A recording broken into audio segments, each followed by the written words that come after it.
वेदामेतं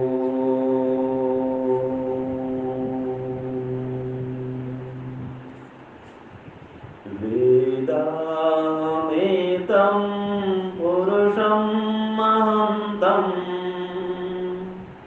आदित्यवर्णं तमसः परस्तात् तमेव विदित्वा अतिमृत्युमेति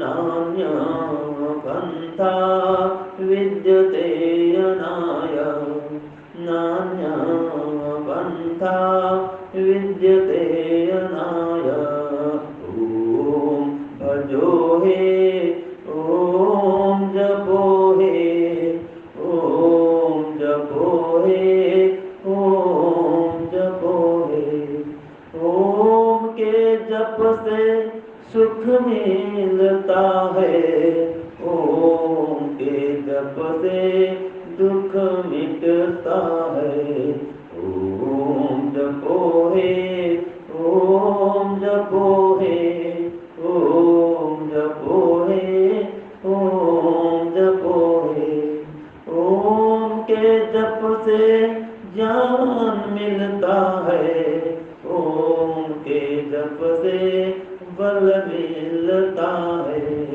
ॐ जपो हे ॐ जपो हे ॐ जपो हे ॐ जपो हे। आर्य समाज जनकपुरी के हमारे इस दर्शन योग महाविद्यालय के लिए ऐतिहासिक समाज है आर्य समाज जनकपुरी, जहाँ पर पूज्य स्वामी सत्यपति जी अनेकों बार आए हैं, यहाँ पर विश्राम किए हैं, उनका आवास रहा है और आर्य समाज जनकपुरी का दर्शन योग महाविद्यालय के लिए बहुत बड़ा सहयोग रहा है। तो ऐसे ऐतिहासिक आर्य समाज मंदिर में आकर के हम अपने को बहुत ही भाग्यवान समझते हैं और अपने को हम गौरवान्वित अनुभव कर रहे हैं। तो ऐसे पवित्र आर्य समाज के पवित्र यज्ञशाला में मंच पर विराजमान आचार्य दिनेश कुमार जी, यहाँ के मंत्री प्रधानगण, सभी अधिकारीगण और सभी वंदनीय पूजनीय श्रद्धामयी मातृशक्ति और हमारे दर्शन योग महाविद्यालय में ही पढ़ के निकले हुए यहाँ के पंडित हमारे श्री भास्कर पाठक। तो खुशी का विषय है कि हमारे विद्यालय के जो विद्यार्थी रहे हैं वो आपके यहाँ पुरोहित हैं, इसलिए हमें बहुत अच्छा लगता है। आदान प्रदान हुआ है तो लगता है कि हम अपने समाज में आ गए हैं और आप सबका प्रेम भी रहा है। जयपाल जी का विशेष प्रेम रहा है हमारे प्रति में, सबसे जुड़े हुए हैं। स्वामी जी आते हैं विवेकानंद जी और हमारे स्वामी जी हैं ब्रह्मविदानंद जी, सबसे आप जुड़े हुए हैं, हम सबसे जुड़े हुए हैं। ऐसा लगता है हम परिवार में आ गए। तो हमारा कर्तव्य होता है कि हम मदान साहब भी जुड़े हुए हैं। जी जी जी हाँ तो दिन में गए हैं और जब ये स्वामी जी का ध्यान था तब भी गए थे, अभी आप दोनों आए थे। जोड़ा है, सही बात है, इन्होंने सबको जोड़ा है, जुड़े हुए तो है ही, सबको आप जोड़ के रखे हैं। तो मदान साहब जी का बहुत बहुत धन्यवाद है, आभार है, शुरू से जुड़े हुए हैं और कई बार शिविर में आए हैं, बहुत हमारा पुराना परिचय है। तो बस हम ये चाहते हैं कि आपका जो परिवार है, पूरा परिवार आपका सुख शांति समृद्धि से युक्त हुए और ईश्वर भक्ति से ओतप्रोत हो। देखिए हम जो चाहते हैं जीवन में, सब लोग सुख चाहते हैं जी और दुख कोई भी नहीं चाहता है, लेकिन इसके लिए मूल क्या है? ईश्वर की भक्ति। जैसे कि आपको ठंड लगे तो आप कहाँ जाएंगे? अग्नि पास जाएंगे ना, या धूप सेकेंगे? तो सूर्य प्रकाश आ रहा है तो सूर्य प्रकाश में बैठेंगे अथवा अग्नि के पास बैठेंगे और रात्रि है तो कंबल अथवा रजाई ओढ़ेंगे, है कि नहीं? तो गर्मी के पास जाएंगे तो ठंड से बच पाएंगे। इसी प्रकार से जो सुख का भंडार है उसके पास बैठेंगे, उसके पास में रहेंगे तो दुख से बच पाएंगे। तो हमको सुख तो चाहिए, लेकिन हमको तो चाहिए, मान लीजिए 50 किलो आलू चाहिए, 50 किलो बैगन चाहिए, टमाटर भी 20-25 किलो चाहिए। तो जो सब्जी मार्केट है वहाँ जाना पड़ेगा ना जी। कोई विवाह का प्रसंग है, कोई बड़ा कार्यक्रम कर रहे हैं, आज समाज का वार्षिक उत्सव है, तो अधिक मात्रा में सब्जी चाहिए, तो कहाँ जाएंगे? सब्जी मार्केट में जाएंगे। तो आपको तो बहुत अधिक मात्रा में सब्जी चाहिए, तो सब्जी मार्केट में जाना चाहिए। और आप जाएंगे जहाँ पर छोटा सा दुकानदार बैठता है, जहाँ मुश्किल से 5 किलो तो टमाटर है और 5 किलो आलू है, 2 किलो बैगन है, 1 किलो मिर्ची है, वहाँ जाएंगे और बोलेंगे मुझे 50 किलो आलू दो, 25 किलो टमाटर दो, 50 किलो बैगन दो, कहाँ से देगा वो? उसके पास है ही नहीं। सही बात है। तो हमको तो सुख चाहिए बहुत अधिक, और उस सुख की तलाश हम कहाँ कर रहे हैं? संसार में कर रहे हैं। जो सुख हमें चाहिए वो सुख वास्तव में ईश्वर पास में है, और हम कहाँ खोज रहे हैं उसको? संसार में, संसार के संबंधों में, संसार का काम धंधा व्यापार में खोजते हैं। तो हमको जो सुख चाहिए वो शुद्ध सुख चाहिए, दुख रहित सुख चाहिए, 100% सुख चाहिए। तो सज्जनों, वो केवल और केवल ईश्वर के पास ही है, बाहर में कहीं नहीं है। पानी चाहिए तो पानी के मटके पास जाना पड़ेगा, घड़े पास जाना पड़ेगा, अथवा कोई बर्तन है पानी का, कुआं है, तालाब है, नदी है, उसके पास जाना पड़ेगा जहाँ पर जल का भंडार है। और आप जाएंगे कच्छ के रण में, हमारे विधान साहब जी गए हैं कच्छ में, है ना, गहीधाम भी गए हुए हैं, तो वहां जाएंगे तो रण ही रण है कच्छ में। तो हाँ, वहीं पर मिले थे, मुझे पता है, वहीं दिन साथ में मिले थे। तो जो आप कच्चे रण में जाएंगे तो पानी नहीं मिलने वाला है, पानी वहाँ पानी है ही नहीं। तो इसी प्रकार से आपको शुद्ध सुख चाहिए, तो अगर आप संसार में भटकते रहेंगे, ये तो ऐसा ही है मृग तृष्णा के जल के समान। आप कच्छ रण में जाइए, ऐसे लगता है पूरा नदी है, जल की नदी। अब जब आगे जाएंगे तो कोई पानी नहीं है, फिर आगे जाते हैं, हाँ भाई जलाशय बहुत बड़ा है, फिर आगे जाते हैं फिर कोई पानी नहीं है। तो मृग ऐसे ही करता रहता है, वो आगे जाते जाते जाते दम तोड़ देता है। क्यों? वास्तव में पानी तो है ही नहीं, और पानी खोजो पूरा वो रण में घूम लेता है। तो हम भी यही कर रहे हैं कि हम ये सुख चाहिए, हमें जो शांति चाहिए, वास्तव में संसार में है ही नहीं, और संसार में ही खोज रहे हैं, तो ईश्वर को भूल जाते हैं। तो जब ईश्वर को भूल जाते हैं तो हमें अपने लक्ष्य प्राप्ति नहीं हो पाती। तो माताओं बहनों सज्जनों, ईश्वर भक्ति अनिवार्य है। एक पहले गीत हम गाते थे, बिन प्रभु भक्ति मिले नहीं मुक्ति, शरण प्रभु के आवरे यही समय है प्यार, है ना। तो पहले गीत था, उदय हुआ ओम नाम क्या भांग, आओ दर्शन पाओ रे, है ना जी। ये भजन था पहले, शरण प्रभु के आवरे यही समय है प्यार। तो यही समय है, बाद में भक्ति नहीं हो सकती है, शरीर में शक्ति नहीं रहेगी, दिमाग भी काम नहीं करेगा, बैठ भी नहीं पाएंगे, एकदम बेड रेस्ट स्थिति आ जाती है, तब भक्ति नहीं हो सकती। अभी समय है, और अगर अभी भक्ति किए रहेंगे, याद रखिए, तो उस अंतिम काल में ईश्वर को याद कर पाएंगे, और आपका जो अगला जन्म है वो भी भक्तिमय हो पाएगा, फिर से मानव चोला प्राप्त कर पाएंगे। अगर इस जीवन में भक्ति नहीं किए हैं, जीवन भर कोई व्यक्ति भक्ति करता ही नहीं है, नास्तिक बन के रहता है, तो उसका जीवन अगला मानव का नहीं मिल सकता है। तो मानव चोला प्राप्त करने के लिए ईश्वर के शरण में आना अनिवार्य है, ईश्वर की आज्ञा का पालन करना अनिवार्य है। दान, धर्म, यज्ञ, हवन, परोपकार, सत्संग, स्वाध्याय, साधना, इससे युक्त होना अनिवार्य है। बिना इसके बिना जीवन सफल नहीं हो सकता। तो आप जो जीवन को सफल बनाना चाहते हैं, आपने बहुत सुना है, बड़े बड़े सन्यासी विद्वानगण यहाँ आते रहते हैं, तो जो आप सुनते हैं उसको जीवन में लाना अनिवार्य है। अगर जीवन में आया नहीं उपदेश, तो वो आपने सुन तो लिया है, सुनने का लाभ हुआ, वो पुण्य मिला है, लेकिन 100% पुण्य नहीं हो सकता, लाभ नहीं हो सकता पूरा पूरा। सुनने का 10 या 20% ही लाभ है बस। ठीक है। अब उसको सुनेंगे, विचारेंगे, चिंतन मनन करेंगे तो 10-20% लाभ और बढ़ जाता है, 20% का 40% लाभ हो जाएगा, ठीक है। और जब उसको करते हैं, जीवन में उतारते हैं तो 40 का डबल 80% और हो जाएगा। फिर खुद करना भी और औरों को प्रेरित भी करना तो 100% भी हो जाता है। तो खुद यज्ञ करें और करवाएंगे, ध्यान करें और करवाएंगे। तो जीवन में वो विद्या आनी चाहिए, जो शिक्षा, जो ज्ञान आप आर्य समाज में प्राप्त करते हैं वो केवल सुन करके इस कान से और इस कान में निकालने के लिए नहीं है, वो जीवन में उतारने के लिए ज्ञान है।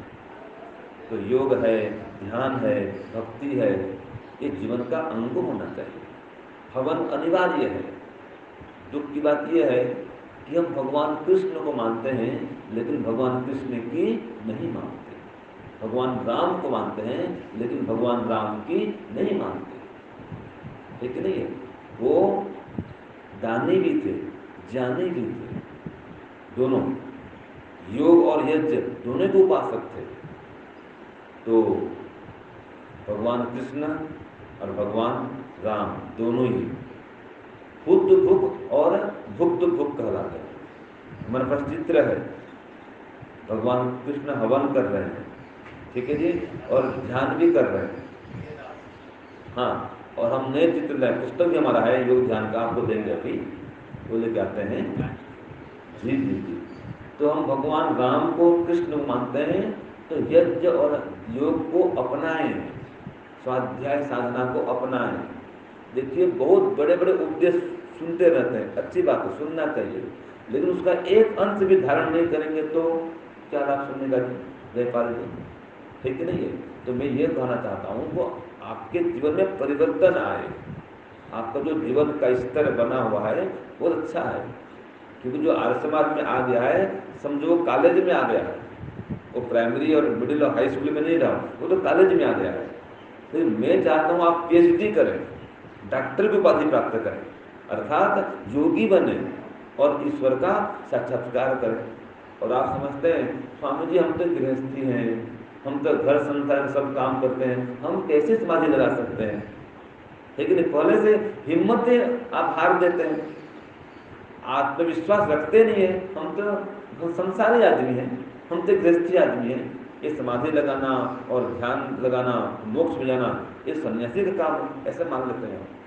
लेकिन याद रखिए आप भी वानप्रस्थी बन करके, सन्यासी बन करके, समाधि लगा करके मोक्ष में जा सकते हैं, और गृहस्थ में रहते हुए भी आप वानप्रस्थ की तैयारी कर सकते हैं और स्वाध्याय साधना करके फिर वानप्रस्थाश्रम में जा करके सन्यासी बन सकते हैं और समस्त क्लेशों को तकदीबीज करके मोक्ष में जा सकते हैं।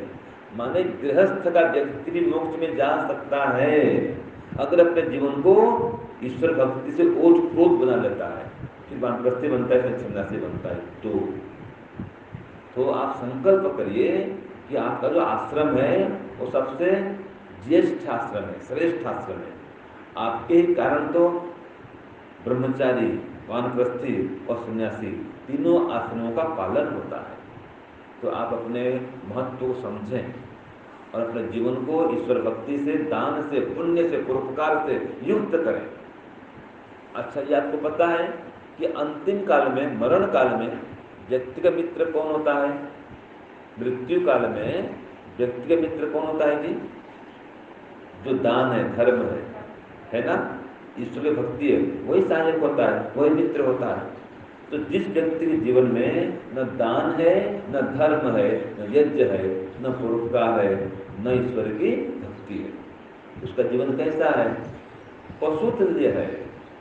तो एक श्लोक में कहा है, येषां न विद्या न तपो न दानम ज्ञानम न शीलम न गुणो न धर्मः ते मर्त्यलोके भुवि भारभूता मनुष्य रूपेण मृगाश्चरन्ति मनुष्य रूपेण मृगाश्चरन्ति। तो जिसके जीवन में योग नहीं है, ध्यान नहीं है, ईश्वर भक्ति नहीं है, दान नहीं है, परोपकार नहीं है, स्वाध्याय सत्संग नहीं है, कोई शास्त्र का ज्ञान नहीं है, उसके अनुसार आचरण नहीं है, अभी तो पाप है, अधर्म है, स्वार्थ है, छल कपट निंदा चुगली है, तो बताओ उसका जीवन श्रेष्ठ है क्या? वो तो पशु समान है। तो हमको श्रेष्ठ मानव चोला मिला है, हम बहुत अधिक भाग्यवान हैं, हमने बहुत अधिक पुण्य किया था इसलिए मानव बने। अब फिर इतना पुण्य करेंगे तब फिर मानव बन पाएंगे, और निष्काम कर्म करेंगे, शुद्ध ज्ञान, शुद्ध कर्म, शुद्ध उपासना करेंगे तो मोक्ष में भी जा पाएंगे। तो इसकी तैयारी करिए, और अंतिम काल में कम से कम आपको मृत्यु का भय नहीं रहे, मृत्यु का दुख नहीं होवे, तो इसके लिए अभी से तैयारी करिए। जो कर सकते हैं अभी कर सकते हैं, अंतिम में नहीं हो सकता है। न दान कर सकते हैं अंतिम काल में, न पुण्य हो सकता है, कुछ भी नहीं हो सकता है। अभी हम एक जगह गए थे, एक माता जी थी 87 साल की, उसकी इच्छा खूब थी दान करने की, हम गए भी थे, लेकिन वो दान नहीं कर पाई। क्यों नहीं कर पाई? बेटे पोते को पूछना पड़ता है, बोलना पड़ता है कि रोजोड़ से आए हैं, कुछ दान करें क्या, कुछ देगा। बेटा हाँ कहा, पोता हाँ कहा, सब तो ठीक है। तो बोले नहीं नहीं माता जी भी तो कमी है, तो 4 मास बाद देखेंगे। अब बतौर मां क्या करे बेचारे, है कि नहीं है? तो ये स्थिति बनती है। बाद में बेटे पोते साथ में हाथ फैलाना पड़ता है, आप इच्छा से दान भी नहीं कर सकते हैं और स्वाध्याय भी नहीं करते, पढ़ नहीं पाते, आजकल ध्यान में बैठ नहीं पाते, लेटे रहती है। तो ये स्थिति आने वाली है बाद में। अभी समय है, इसलिए जो भी करना है कर सकते हैं, और अभी जो करेंगे तो आपके अगले जन्म में वो सहायक होगा। तो सज्जनों, माताओं, बहनों, अपने जीवन को ईश्वर भक्ति से ओत-प्रोत करें, दान, धर्म, सेवा, परोपकार, इन सब शुभ गुणों से अपने को सुशोभित करें और वानप्रस्थ की तैयारी करें। जो वानप्रस्थ में साक्षात नहीं आ सकते हैं, वो घर में भी वानप्रस्थी जीवन जिए, स्वाध्याय साधना करें, और जो आ सकता है वो जरूर पधारें। आप सबके लिए ही हम एक दर्शनीय धाम बनाने जा रहे हैं, करोड़ों का प्रोजेक्ट है, जिसके माध्यम से हम 7 गुरुकुल वहाँ खोलने जा रहे हैं। बहुत विराट योजना है। तो योजना विषय में अपने आचार्य जी बताएंगे। मैं तो बस ये कहना चाहूँगा कि आप हम सबसे जुड़ें, अपने परिवारजनों को जोड़ें, और अपने बच्चों को भी इसी मार्ग में लाएं, उनको भी यज्ञ में, संध्या उपासना में जरूर बैठाएं। अन्यथा आपके बाद में जो नई पीढ़ी है वो आर्य समाज से छूट जाएगी, तो उनको भी जोड़ के रखना है। तो इसके लिए आप स्वयं प्रयत्नशील हों। हाँ, और एक बात है, उनके अंदर दान की प्रवृत्ति ही जगाएं। बहुत लोग जो श्रेष्ठी होते हैं बहुत दान पुण्य करते हैं, लेकिन अपने संतान में वो संस्कार दे नहीं पाते हैं, तो पता है क्या कहते हैं वो, अरे हमारे पिताजी ने तो बहुत धन उड़ा दिया, बहुत धन लुटा दिया, अभी हम गलती नहीं करेंगे। जो पिता लाखों का दान किया हुआ है, लाखों करोड़ों का भी, अब उसका बेटा क्या कहता है कि पिताजी ने गलती कर दी, हम ये गलती नहीं करेंगे। बताओ क्यों ऐसा हुआ? क्योंकि बेटे को दान करने का संस्कार नहीं मिला, यज्ञ हवन संस्कार नहीं मिला, संतों का सत्संग नहीं मिला। वो केवल धन कमाने का ऊर्जा मशीन बन गया, और पिता के ध्यान होने के बाद में उसका दान धर्म फिर रुक जाता है, बंद हो जाता है। सरकार को टैक्स देगा, लेकिन आयुष्मान मंदिर में दान नहीं करेगा, गौशाला में दान नहीं करेगा, गुरुकुल में दान नहीं करेगा। क्यों? संस्कार नहीं दिया गया। तो आप सबसे निवेदन है कि आप अपने संतानों को भी जरूर संस्कार दें। जैसे आपका जीवन श्रेष्ठ उन्नत हुआ है, वैसे आपके पूरे परिवार का जीवन श्रेष्ठ उन्नत हो। तो आप सभी इस प्रकार से दान से, धर्म से, ईश्वर भक्ति से ओत-प्रोत हुए, और इस लोक में और परलोक में दोनों जगह सुख शांति को प्राप्त करें। इतना कहते हुए वाणी विराम देता हूँ। ओम शांति, ओम शम, सबको सादर नमस्कार।